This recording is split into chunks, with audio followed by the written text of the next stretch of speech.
आपण समस्त को मोर ओम साईराम। बाबा कृपारू आपण समस्ते खुशी रुहंतु। बाबा आज संदेश होउछि आत्मा ज्ञान प्राप्ति निमंते मानव जन्म होउछि सबठारु एक मूल्यवान जन्म।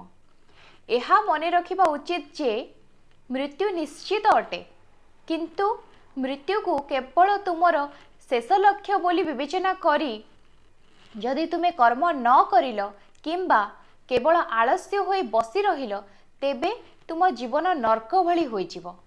तेणु तुमे एपरि कर्म कर जहाँकि तुमर मृत्यु समय रे तुमे संसारर मोह माया द्वारा प्रभावित हेब नाही। केवल सद्गुरु ही तुमको एही सब कर्म गुड़िक विषय रे ज्ञान दे पारिबे।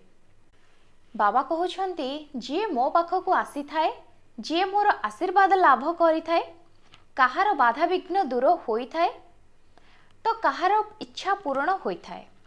किए तार आशा ठारू कम पाई थाए तो किए तार कल्पना ठारू अधिक पाई थाए। तेणु काहाकू कौन दिया जीव ताहा मो उपरे निर्भर करे। अतएव दुख करिवार कौनसी कारण नाही, कारण समस्ते निजर निजर भाग्य नहीं जन्म होइछंती। ओम साईराम।